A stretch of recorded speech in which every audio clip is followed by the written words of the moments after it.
여러분 반갑습니다. 오늘은 구약의 맨 마지막 예언서인 말라기서를 통하여 하나님 주시는 음성을 듣고 큰 은혜의 시간 되기를 바랍니다. 잠시 기도드립니다. 만복의 근원이 되시고 역사의 주관자가 되신 하나님 은혜와 사랑을 감사합니다. 지난 시간까지 특별히 다니엘서를 통하여 하나님의 놀라운 은혜의 섭리를 가리켜 주었사오니 감사합니다. 이제 말라기서를 통하여 하나님 영안을 열어 하나님의 주시는 그 세계를 보게 하시고 영의 길을 열어 하나님의 음성을 듣는 복되고 아름다운 시간이 되게 하여 주시옵소서. 주의 종을 하나님의 도구로만 사용하여 주시고 성삼의 하나님만이 증거되고 나타나게 하옵소서. 예수님 이름으로 기도합니다. 아멘. 구약의 맨 마지막 책은 말라기서입니다. 이 말라기 선지자를 통하여 주신 말씀인데요. 세례 요한이 선구자가 오고 메시아 하나님 되신 예수님이 이 땅에 출현하기 전까지 400년 동안 안목기가 계속됩니다. 아무런 연도 선자도 파송하지 않고 구약의 맨 마지막 선지자는 말라기다. 말라기 예언을 통하여 구약을 마감하고 있습니다. 네. 그 역사적인 그 배경과 말라기서를 준 목적을 살펴보면 우리가 다니엘서를 통하여 우리가 충분히 살펴본 대로 이스라엘의 하나님 앞에 계속적인 범죄함과 불순종과 우상 숭배로 나라가 다 무너지고 바벨로니아로 이렇게 포로가 됐습니다. 하나님께서 완전히 이스라엘을 패망시키고 진멸시키지 아니하고 하나님의 사랑의 언약을 따라 귀환을 시키죠. BC 516년에 그래서 어렵사리 BC 516년에 성전이 완공되고 귀환은 538년 70년 만에 하나님의 에레미야에게 예언한 그 약속대로 이렇게 다시 고토로 이스라엘이 귀환하고 회복이 됩니다. 회복이 되고 한 100여 년이 지나게 되었습니다. 네. 그런데 이제 하나님이 약속하신 영광은 얼른 임하지를 않고 날마다 생활이 고달픈 생활이 연속이었습니다. 그래서 신앙을 등한시하고 신앙은 점점 약화되고 나태해했습니다. 우리 하나님께서 존귀한 이스라엘 하나님의 백성들의 그 품격과 격조를 잃어버리고 세상 사람처럼 죄의 노예로 노리개로 전락해버리는 그 처참한 모습을 보면서 더 이상 방치할 수가 없었습니다. 그래서 이 말라기 선지자의 입술을 통하여 주신 말씀이 너희들이 지금 고난과 계속적인 어려움을 겪는 것은 너희들이 죄악 때문에 하나님과의 관계에서 나태한 신앙생활 때문에 온 그런 하나님의 징계라는 사실을 이야기하면서 지금이라도 회개해서 하나님께로 돌아오면 앞으로 있을 하나님의 심판을 피할 수가 있게 된다는 그 내용을 전하고 있습니다. 말라기서는 초림의 예수님과 재림하실 예수님을 동시에 예언한 아주 귀한 그런 성경이라고 할 수가 있습니다. 3장과 4장에 보면 예수님의 초림,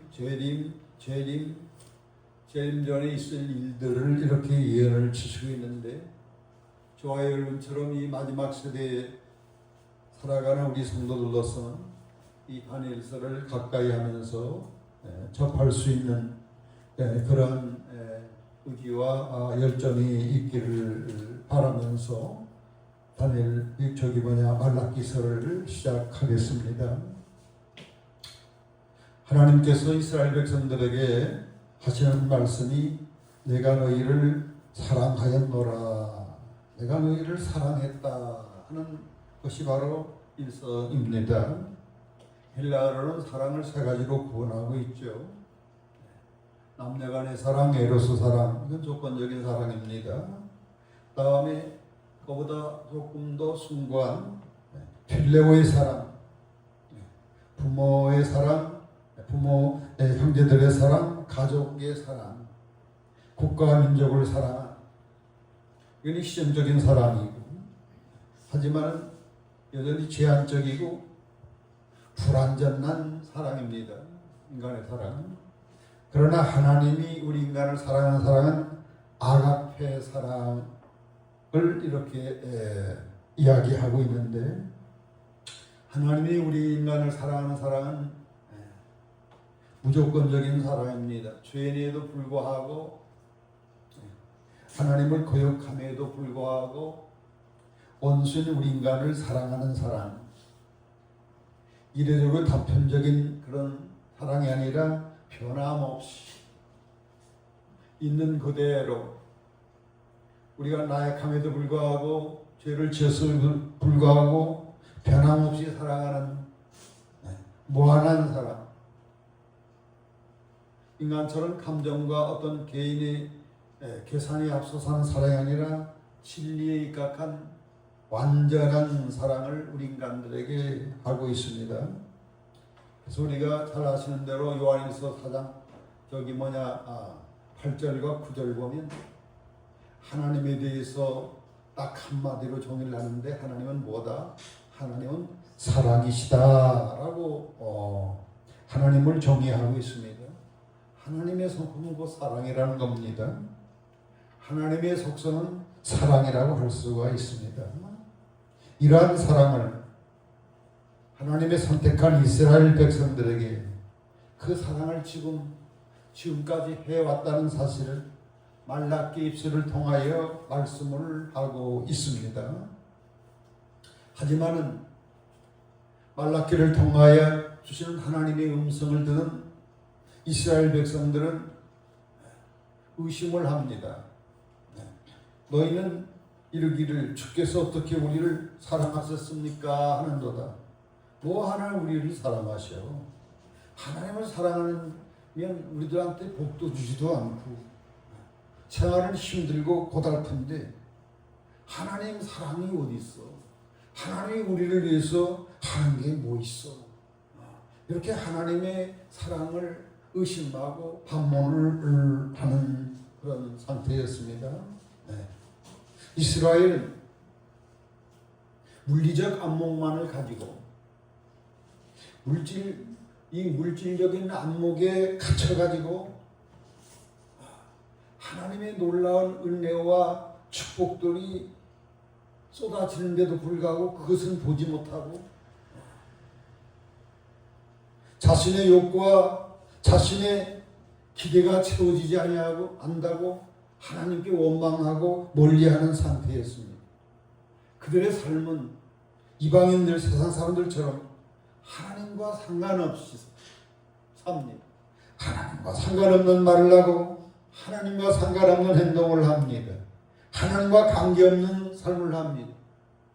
오직 자기의 욕심과 자기의 지혜와 자기의 힘을 의지해서 어려운 현실을 타개보려고 바둥바둥 치는 그러한 상태였다고 하는 겁니다.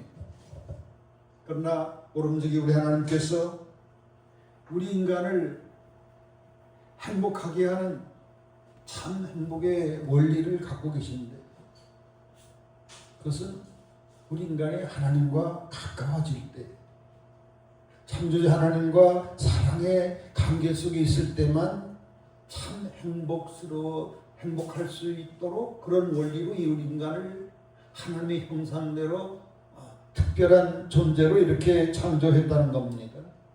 하나님은 생명의 원천이시고 모든 생사화복의 원천이 하나님일진데, 우리 인간이 참으로 행복하려면 이 창조주 하나님께 딱 붙어 있을 때 비로소 하나님과 가까워질 때 비로소 참 행복을 얻을 수가 있다고 하는 것이 하나님의 창조의 원리라고 하는 것이죠. 그러나 말라기 시대에 하나님의 택한 이스라엘 백성들의 추구하는 바는 하나님의 관계를 제대로 하지 않은 채 오직 물질의 번영으로 육신의 안일과 만족만을 추구했습니다.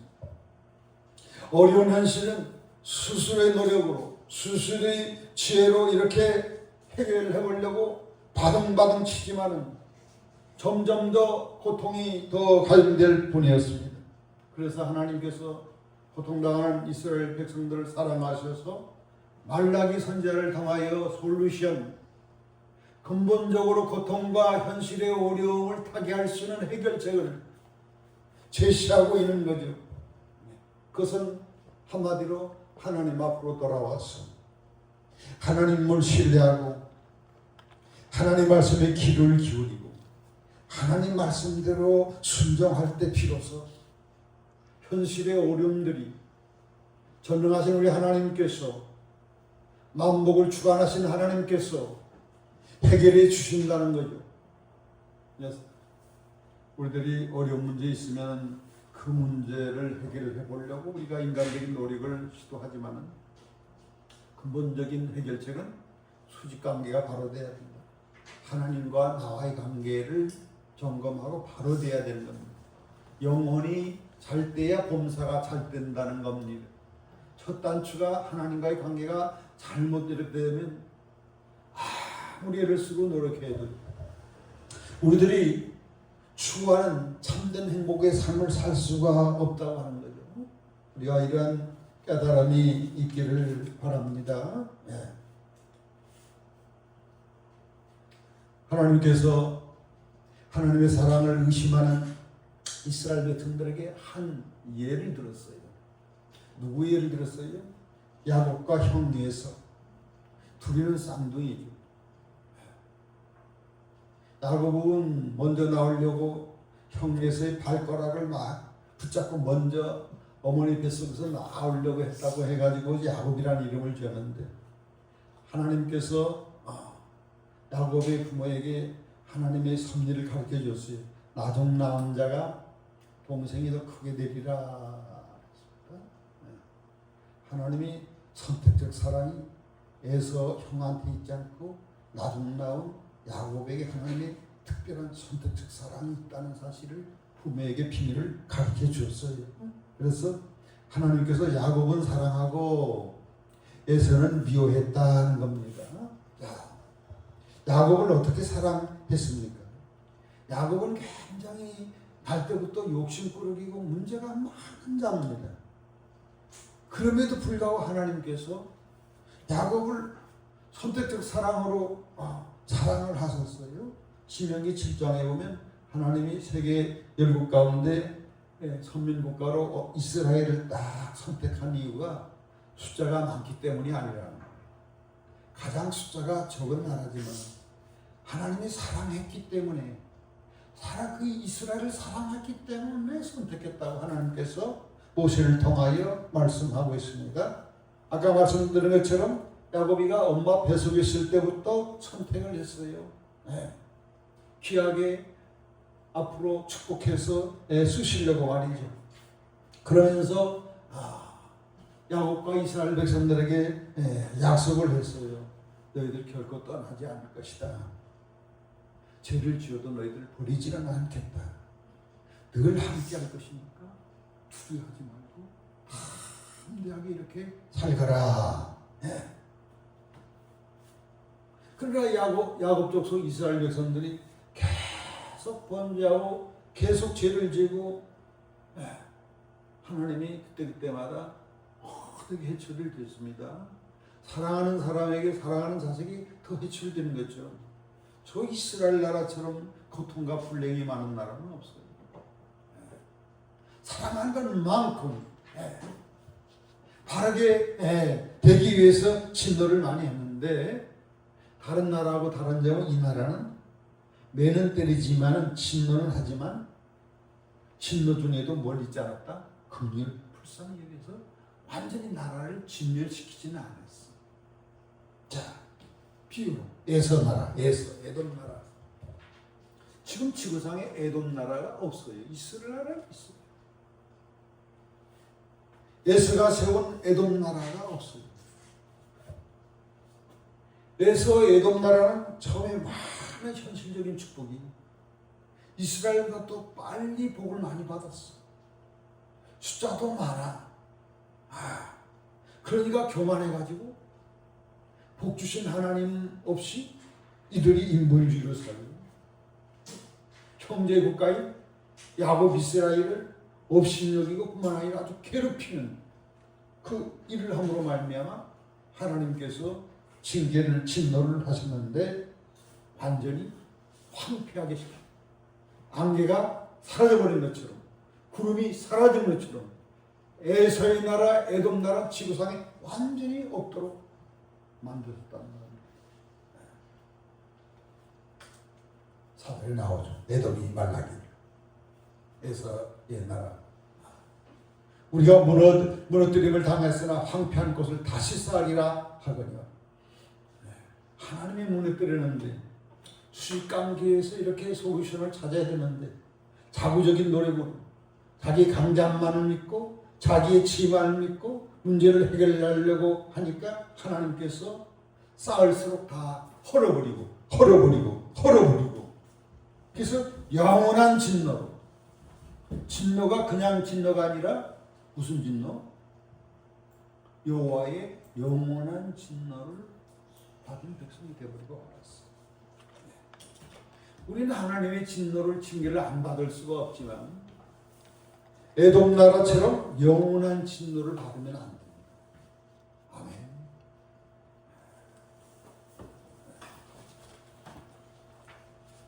그러면서 야곱과 에서를 비교하면서 이스라엘을 내가 이렇게 사랑했다는 사실을 증명을 하고 있습니다. 어제를 보면 너희는 눈으로 보고 이스라엘로 한 말입니다. 눈을 보고 이르기를 여호와께서는 이스라엘 지경 밖에서도 크시다 하리라 그랬어요. 무슨 말입니까? 하나님은 이스라엘 나라에 갇혀있는 하나님이 아니에요. 착각하면 안 돼. 하나님이 복 주시고 특별한 계시 주시고 은혜 주시니까 하나님이 나만의 하나님으로 이렇게 착각하는 경우가 있습니다. 이런 신앙의 독선에 빠져서는 결코 안 됩니다. 하나님이 나에게 은혜 주시고 복을 주시는 이유는 나를 통하여 하나님의 사랑을 전하라고 하나님의 복음을 전해서 저들도 하나님의 영원한 복을 받게 하기 위해서 나를 택하시고 나를 부르시고 나를 훈련하시고 나를 축복하신 이 사실을 착각했다는 거죠. 그래서 나중에 계속적인 범죄 심지어 예수님까지 죽이니까 선민국가로서 자기를 박탈시키고 있습니다.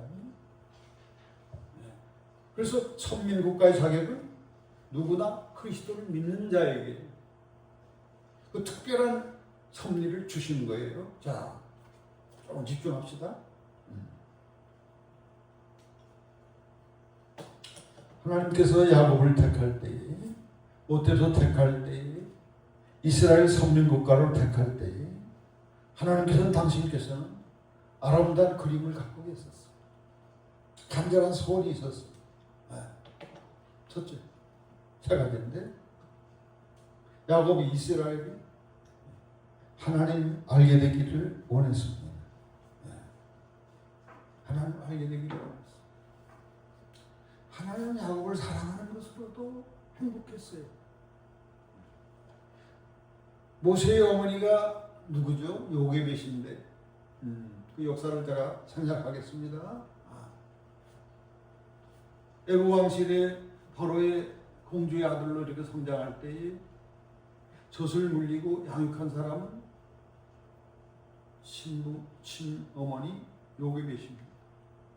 참 감동적인 스토리죠. 요게벳이 자기 아들 품에 안고 죽으니 얼마나 감사했어요. 핍박에 의해서 아들 낳으면 다 버렸어야 되는 그런 애굽 생활인데 하나님의 은혜로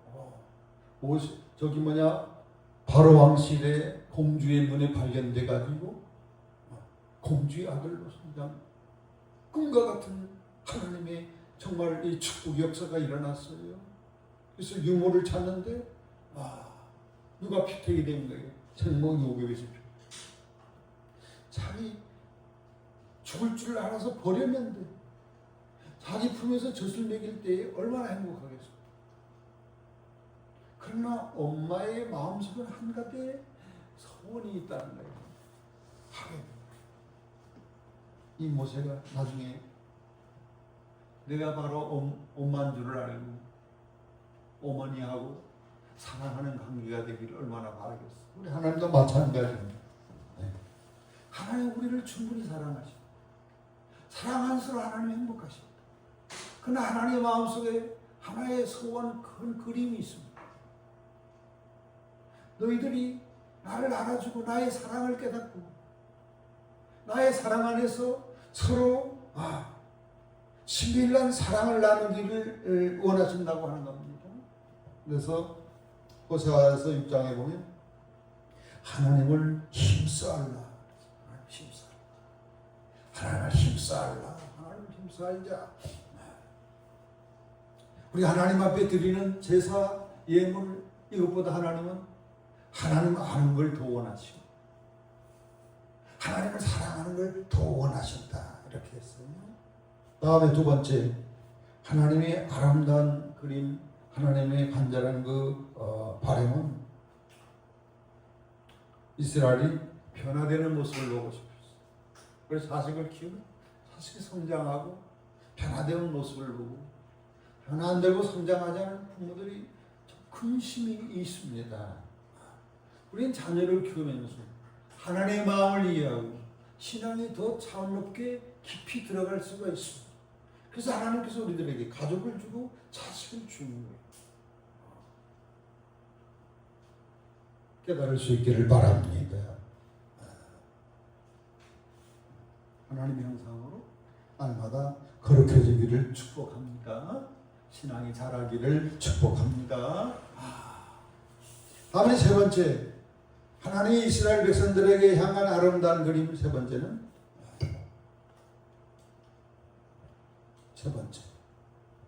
다 같이 하나님을 나타내는 자로 살기를 원하신다 겁니다. 내가 체험한 하나님, 내가 만난 진리의 하나님, 사랑의 하나님, 은혜의 하나님, 지고지신한 이 땅에 찾아볼 수 없는 아가페의 그 사랑을 내가 체험하면서 나를 통하여 하나님의 사랑을 전하고 나타내서 저들도 하나님의 사랑 가운데서 참복을 영원히 누리기를 하나님은 원하신다는 겁니다. 그래서 이스라엘 백성들이 갇혀 있지만 말고 내가 특별히 복을 받은 자다 해서 우월감을 갖지 말고 나를 통하여 뭘 전해야 돼? 하나님의 사랑을 전하는 사면적 존재로 이스라엘이 살아야 되는데 그 책임을 완수하지 못함으로 말미암아 나중에 박탈을 당하게 되죠.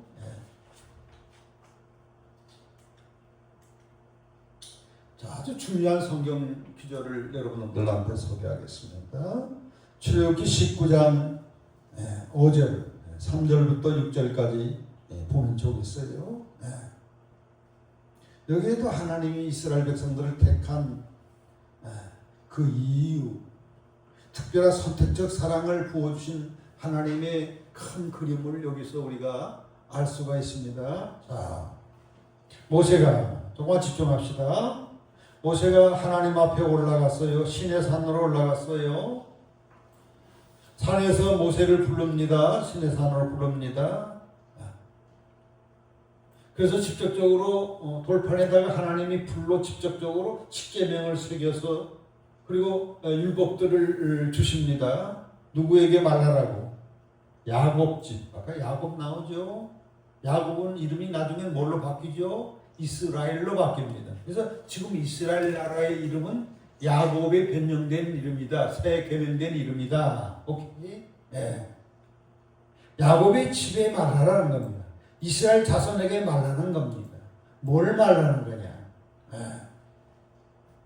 내가 하나님께서 애굽 이집트 사람들에게 어떻게 행하였음과 내가 어떻게 독수리 날개로 너희를 업어서 인도하였음을 너가 보았다 하는 겁니다.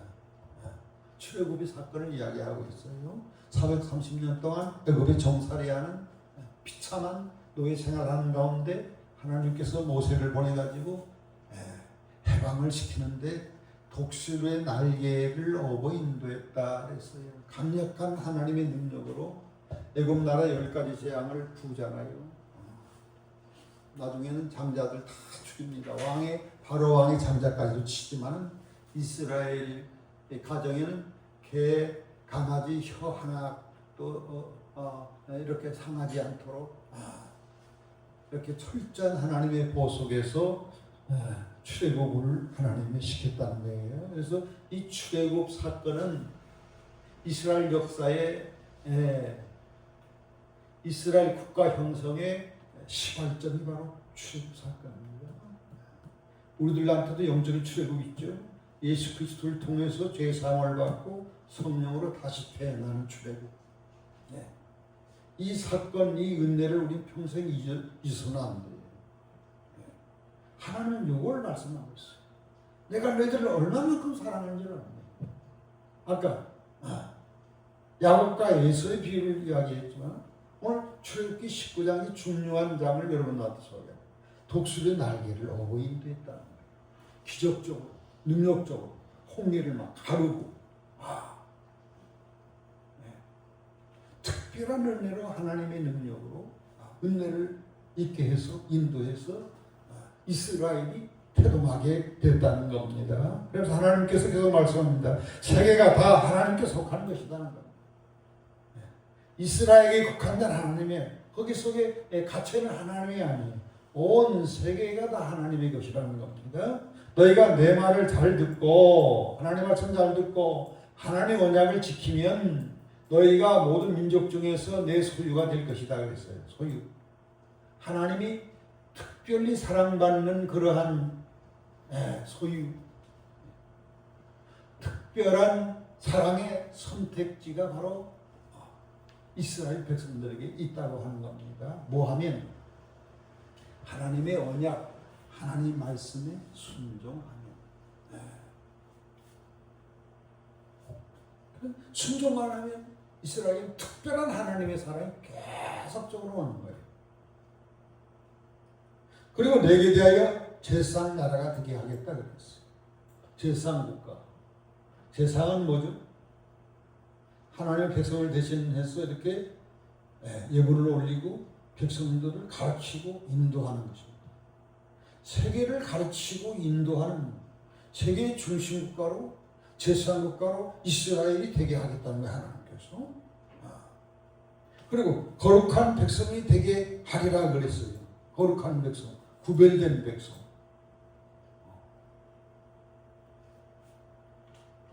거룩을 지향하고 하나님을 가장 닮은 세계적인 모델, 거룩함의 모델 국가로 이스라엘을 세우려고 하는 하나님의 의도가 있습니다. 여기서도 가만히 살펴보세요.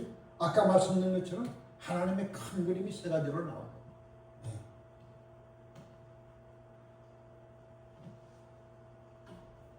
하나님의 사랑을 날마다 알아가서 날마다 새롭게 변화되어서 거룩한 백성이 되어서 하나님의 사랑을 온 세계에 알리는 제사장 나라가 되려고 합니다. 하나님의 세 가지의 이 숨은 그림이 여기에 또 나타나고 있습니다.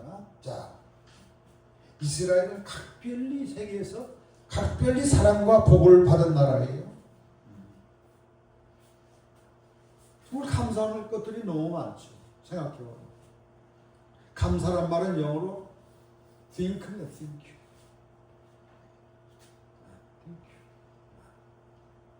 하나님께 감사합니다. Thank you. 부모에게 감사합니다. Thank you. think라는 말이 그 어구는 think, T-H-I-N-K, think, 생각하다 해서 나왔다고 그랬어요. 곰곰이 한번 생각해 보니까 내가 눈을 들어 산을 보니 나의 도움이 어디서 올까? 곰곰이 생각해 보니까 천지이신 하나님께서 나를 이렇게 사랑하시고 축복하셔 오늘에 이랬다는 것을 이제 깨닫게 된다는 거다. 자, 이스라엘의 태동은 아브라함을 선택했습니다. 갈대아로 지금 이라크 지역에서 팔레스타인 지역으로 하나님께서 그쪽으로 선택지로 지금 팔레스타인 이스라엘 지역으로 인도를 했어요. 그래서 약속했어요. 그들이 이제 복을 많이 주겠다. 아멘. 하나님의 큰 복을 받으시기를 바랍니다. 복은 누구한테 온다? 복의 근원? 하나님께로부터 복이 오는 거예요. 그래서 하나님하게 밀착되어 있어야 놀라운 복들을 경험하게 되는 건데, 아브라함은 하나님과 무슨 관계? 친구 관계라는 친구 같은 사람이 성경에 별로 없어요. 나의 벗 아브라함아, 아멘, 할렐루야. 영육간에 어마어마한 복을 받았어. 복을 받고 너를 통하여 내 복을 온 세계에 전하는 복의 통로자가 될 것이다 해서 결국은 예수님도 누구의 후손으로 왔다? 아브라함의 후손으로 왔다. 마태복음 1장 1절. 출애굽 사건 아까 말씀드렸죠. 독수리 날개오고 놀라운 구원의 그런 축복을 했습니다. 다음에 시내산에서 뭘 줬다? 돌판에다가 직접 하나님이 십계명을 새겨서 율법을 주셨다. 누구에게? 이스라엘 백성에게. 밤에 강야로 인도했는데 거기서 막 거역하고 원망하지 않았으면 며칠 없으면 가나안 복지로 바로 들어갈 수 있는데 일단 광야니까 물리적 광야 당장 힘들잖아요. 그걸 조금 견뎌야 됩니다. 물리적 광야 속에 목도 마르고 배고프고 그렇겠지만 하나님의 은혜가 충만한 광야였습니다. 하나님이신 그 은혜, 바위를 깨뜨리는 물이 솟아나질 않는다. 날마다 아침 되면은 하늘에서 먹을 양식들을 그냥 농사 안 지어도 그냥 사실적으로 내려주셨어. 물리적 강야만, 물리적 안목에만 갇히면 참으로 불평할 수밖에 없지만 영적인 안목, 하나님의 안목 가지고 사는 날마다 부흥이고 날마다 축복입니다. 아멘, 할렐루야. 자, 가나안 복지를 주셨죠. 7 족속이 이미 다 장악하고 있는데 하나님이 강제적으로 하나님 다 물천사가 나타나서 물리쳐 주신 거예요.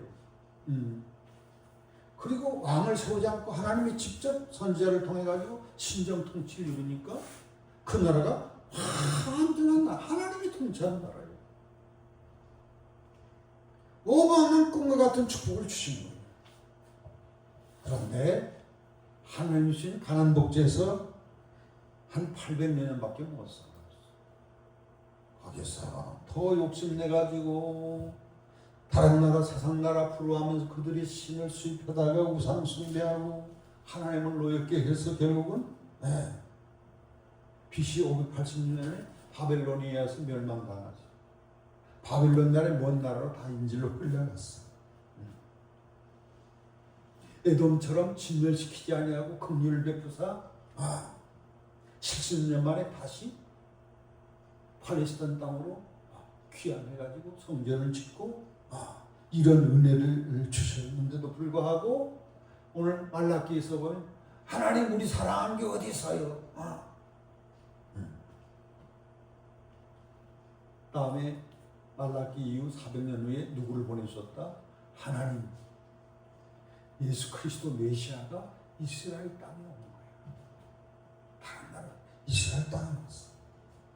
예수님이 12제자, 12사도를 중심으로 해서 온 세만방에 베드로, 요한, 야고보, 바울 이들을 통하여 온 세계에 이 최고의 복인 복음이 증거되기까지 이릅니다.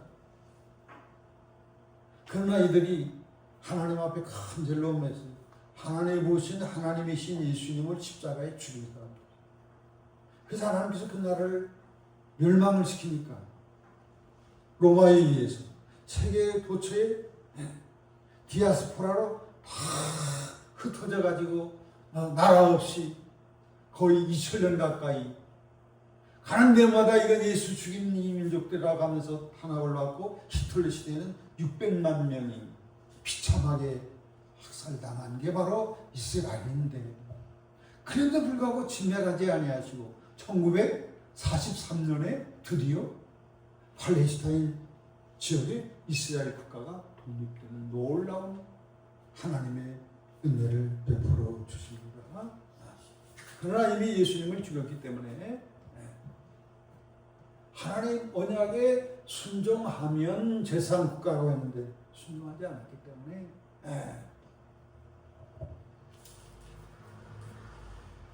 이스라엘의 그 특별한 축복이 영적 이스라엘 그리스도인들에게로 그냥 일반적인 성도들로 다 넘어가 버리고 말아요. 하지만은 지금도 예수를 믿지 않습니다. 한 5% 정도밖에 안 믿습니다. 그러나 예수 안 믿으면 다 멸망해요. 예수님이 이 땅에 재림하기 심판하기 직전에 다시 구원하신다는 게 로마서 11장, 바울서의 로마서 11장에 그렇게 예언되어 있습니다. 하나님의 사랑은 이렇게 이스라엘을 선택해서 사랑하는 게 이렇게 영원토록 이렇게 사랑한다는 겁니다. 자, 한번 생각을 해봅시다. 시간이 갔지만 중요한 문제이기 때문에 저와 여러분은 특별한 하나님의 선택적 사랑을 받았습니다. 그리스도인들은 영적인 이스라엘입니다. 구약에서는 이스라엘 중심으로 하나님을 믿지만 이제는 신약에 와서 누굴 중심으로? 성도들 중심으로, 교회 중심으로 이 하나님의 역사를 진행한다는 것을 이렇게 아시기 바랍니다. 한번 생각해보면 내가 사람으로 하나님이 창조한 게 얼마나 감사해요. 요즘 우리 인간들이 얼마나 두뇌가 발달되는지 AI 시대를 형성하고 있어요. AI, 인공지능. 별걸 다 해요. 천재 이세돌보다 그렇게 수가 없어가지고 이세돌이 AI를 이기시키고 한번 그냥 이겨줬다 이렇게 나오고 있습니다. 그러나 속지 마십시오. AI가 창조주 하나님이 아닙니다. 창조하는 능력자가 아니라 하나님이 특별히 이성과 지혜를 월등하게 만물 가운데 최고 인간에 줬기 때문에 그 인간의 두뇌를 가지고 응용해가지고 흉내내는 일들이 로봇이고 AI입니다. AI에는 인간이 갖고 있는 깊은 정서와 사랑, 다음에 탁월한 영원히 사는 영혼이 로봇이나 AI에게는 없습니다. 그것은 사람에게만 주는 거예요. 하나님의 형상 영원히 사는 영혼, 아멘. 하나님이 최고의 이성과 지혜를 인간에게만 주는 거예요. 그래서 AI 굉장히 편리하다고 그래요. 실용적으로 그냥 도움이 된다고 그러고. 그러나 하나님처럼 의지할 것은 아니에요. 하나님은 창조주. AI를 개발케 할 수 있는 이성과 지혜를 우리 인간들에게 준 그분. 하나님께서는 우리들에게 새 창조를 주었습니다. 참 얼마나 감사한지. 새 창조 성령으로 거듭 태어나게 했습니다. 죄값을 하나님이 지불하셨습니다. 십자가에서 죄값을 지불했습니다. 그래서 우리를 하나님의 예수님의 신부로 삼아줬어. 하나님 아담 창조해놓고 독차하는 게 좋지 못하니까 잠들게 해가지고 아담의 갈비뼈를 뜯어가지고 하나님의 성령의 능력을 부어서 여자를 만들어서 부인을 이렇게 만들도록 하신 것처럼 우리 예수님이 십자가에 피 흘려 옆구리에 창이 찔리고 계속 우리가 죄값으로 영원한 사망을 당해야 되는데 하나님이 오셔가지고 내 죄짐을 대신 지불하셔서 죄의 종에서 우리를 해방시키시고 신부로 삼아주시고 성령을 선물로 주셔서 하나님의 성령이 우리 안에 거하고 우리들에게 순결과 능력과 지혜와 말로 이 세상에서 얻을 수 없는 천국의 기쁨을 만끽하면서 담대하게 살 수 있는 성령까지 우리들에게 주신 거예요. 그래서 우리는 다시 태어나는 거죠. 무엇으로 다시 태어나냐? 예수로 태어났다. 아멘. 성령으로 다시 태어났다. 죽었는데 다시 태어났다. 누구 때문이냐? 예수님의 십자가의 대속적인 죽음 때문이다. 그것은 하나님의 그 크신 긍휼과 사랑 때문이다. 얼마나 감사한 일입니까? 이 은혜에 감복하고 감사해서 베드로나 요한이나 바울 같은 분들, 베드로 같은 분들은 예수님을 복음을 전하다가 거꾸로 십자가에 이렇게 못 박혀 죽었어요. 바울은 로마 신권이 있는 사람이기 때문에 십자가에는 차마 처형을 안 시키고 목베어 순간적으로 목을 쳐가지고 바울은 이렇게 죽었어요. 하나님 예수님이 받은 새 생명 받은 새 창조 받은 그 은혜가 너무나 크기 때문에 하나님을 위해서 이렇게 복음을 위해서 헌신 기쁨으로 그렇게 헌신할 수가 있었던 겁니다. 생각해보면 생각할수록 하나님의 은혜가 너무 크지 않을 수가 없습니다. 하나님은 저에게 찾아오셨어요.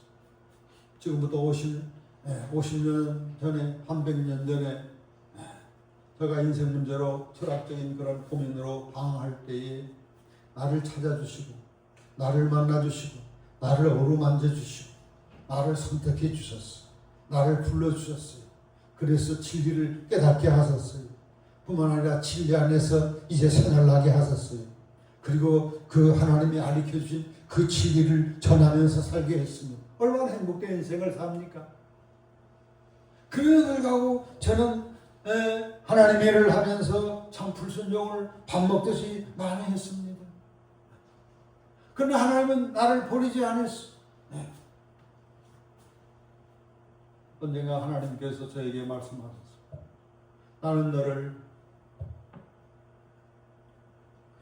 떠난 적이 없었느니라. 나는 너를 떠난 적이 한 번도 없었느니라. 얼마나 죄송스럽고 감사한지 모릅니다.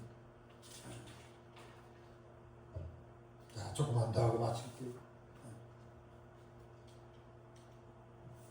자, 베드로전서 2장 9절에 아까 똑같은 출애굽기 19장 5절을 그대로 인용하면서 신약 성경에 성도들에게 편지를 보낸 것이 나옵니다. 자, 너희는 택한 족속이에요. 선택받은 족속이에요. 왕같은 악한 제사장 나라, 왕같은 제사장이 거룩한 나라예요. 그의 소유된 백성이다 그랬어요. 아까 설명한 대로 하나님께서는 저와 여러분을 만민 중에 택하셨어요. 사랑으로 택했어요. 사랑했기 때문에 택했어요. 왕같은 제사장을 삼으시려 권세와 능력을, 성령의 권세와 능력을 줘서 사마리아 땅까지 이 놀라운 행복의 진리를, 영원한 행복의 진리를, 생명의 진리를 전하는 제사장으로 삼았어요. 그리고 거룩한 나라로 날마다 하나님과 교제하면서 하나님을 닮아가는, 날마다 변화되고 성숙하고 성숙하는 그러한 나라로 우리를 삼아주셨습니다. 그의 소유된 백성이니 이는 너희를 어두운 데 불러내어 그의 기이한 빛에 들게 하신 자의 아름다운 덕을 선포하게 하려 함이라 그랬습니다. 이런 큰 선택적 은혜를 우리들에게 부어주신 것은 하나님의 기이한 빛에 들어가게 하십니다. 어두운 데서 불러내요. 사방에서 불러내요. 하나님 모르는 것은 사망. 하나님을 사랑하지 않아서 참 하나님 진리를 모르니까 참 제가 사는 것 같지가 않더라고요. 거기서 나를 불러내요. 놀라운 이 귀한 빛 십자가의 진리를 알게 했습니다. 이 놀라운 은혜를 입었습니다. 그 아름다운 덕을, 아름다운 사랑을 만민들에게 선포하기 위해서 우리를 선택적 사랑으로 모태에서부터 택하시고 하나님이 가장 적합한 시간대에 어떤 사람은 모태에서부터 어떤 사람은 저처럼 20살 청년 때 각각 부르심이 그때는 다릅니다. 너희가 전에는 백성이 아니었는데 이제는 하나님 백성이 됐다. 아멘. 전에는 긍휼을 얻지 못했지만 이제는 하나님의 긍휼을 얻은 자가 됐다 하는 겁니다. 그러므로 우리 그리스도인 영적인 이스라엘 백성들은 우리 추구하는 바가 달라야 되는 사람처럼 날마다 우리는 하나님을 알아가는, 날마다 하나님을 추구할 수 있기를 바랍니다. 날마다 하나님을 사랑하는 게 나의 삶의 가장 중요한 목적이 되어야 될 줄로 믿습니다. 세상 사람들은 돈 많이 벌어서 편안하게 사는 게 목적이지만 우리는 하나님을 알고 하나님을 사랑하는 게 최고의 가치와 목적으로 삼아야 됩니다. 다음에 두 번째로, 날마다 우리가 하나님과 교제를 나누면서 날마다 성장하고 성숙해서 하나님의 거룩함에 이르는 그런 변화를 추구해야 됩니다. 다음에 세 번째 추구는 우리를 통하여 하나님을 알고 하나님의 사랑 진리를 알고 영생의 진리를 알아서 저들도 하나님 가족으로 이렇게 들어와서 영생 목락을 얻을 수 있도록 사명적인 삶을 우리가 살아드려야 됩니다. 이제 결론적이 왔습니다. 말라기 시대에 이스라엘 백성들은 너무나 안타까운 모습이었어요. 하나님이 어디 있어? 하나님 사랑? 자, 무슨 사랑해? 우리 아주 힘들고 어려운데. 그들의 안목은 물질적인 안목에 다 갇혀 있었기 때문에 하나님의 사랑을 보지를 못하는 거예요. 하나님의 안목, 영적인 안목을 가지면 모든 게 하나님의 은혜예요. 날마다 하나님의 축복과 기적이 쏟아지는 충만한 세상을 살아가게 된다고 하는 사실입니다. L.A. 프롬, 이 세계적인 심리 사회학자, 지금 우리 인류들은 독성 시대를 살고 있다. 독성 시대. 인간이 이렇게 존귀한 가치를 추구하며 꿈과 이상을 향하여 이렇게 존귀하게 살아가게 될 인간이 쪼그라들고 물러 터져가지고서 아주 보잘것없이 우리 인간들이 변모한다는 거예요. 소확행. 소소한 작은 일이 행복을 느끼면서 산다는 거예요. 이 자체는 나쁜 건 아니에요. 저희 친구도 좋은 학교 나와서 좋은 직장에서 이렇게 하다가 은퇴해서 연금도 많이 나오고 전국에 맛집 찾아다니는 게 우리 친구가 하는 일. 전국의 산들을 찾아다니는 게 그 노년에 참 부러운 인생을, 하지만 한쪽 마음은 굉장히 제가 쓸쓸한 마음이 있어요. 소소한데 행복을 이렇게 살고 사는 것도 좋지만 하나님 우리에게 원대한 그림을 갖고 있다는 거예요. 하나님을 날마다 알아가고 하나님을 사랑하는 데 성숙해가고 날마다 하나님 교제하면서 자꾸 변화돼가지고 사랑이 성숙해가고 거룩한 하나님 형상을 닮아가고 사명적 존재로서 내가 받은 하나님, 내가 체험한 하나님, 내가 구원받은 이 엄청난 축복들을 나를 통하여 이방의 다른 사람들에게 전달하는 이러한 추구를 위하여 살아갈 우리 인간이 소확행에 만족을 하고 이 독성시대에 전혀 꿈도 없고 이상도 없고 이 물리적 안목에 갇혀가지고 소소한 죽음만을 추구하는 인생으로 전락했으니 너무나 안타깝다고 하는 거예요. 그래서 말라기 선지자의 입술을 통하여 각성하라는 거예요. 너희들이 하나님 너희들 얼마나 사랑하냐, 하나님께로 돌아오라는 거예요. 그래야 너희들이 생활이 복되고 안전하지. 그렇지 않고서요, 하나님하고 멀어졌어요, 하나님께 붙어있지 않고서요, 너희들이 삶이 어떻게 안전하며 하나님의 축복 속에서 살 수가 있겠냐는 거예요. 지금도 이를 돌아오지 않고 회개하지 않는다면 더 무서운 저주와 심판으로 다가올 것을 경고하고 있습니다. 깨달음의 은혜가 있기를 축복합니다. 기도하겠습니다. 마음 먹는 되신 우리 하나님 감사합니다. 말라기 선지자를 통하여 주신 말씀, 내가 너를 사랑하였노라. 오늘도 우리 하나님께서 우리를 사랑하는 줄로 믿습니다. 그 하나님의 사랑을 깨닫고 발견하는 시간 되게 하여 주시고, 탕자가 깨달아 아버지 집으로 돌아가는 것처럼 우리들이 하나님께로 돌아가는 시간이 되게 하여 주시옵시고, 하나님이 기뻐하시는 그러한 삶을 통하여 하나님께 영광을 돌리며 우리들에게 하나님 안에서의 안전한 축복된 삶을 살아갈 수 있도록, 하나님 고결난 삶을 지향할 수 있도록 축복하여 주시옵소서. 예수님 이름으로 기도합니다. 아멘.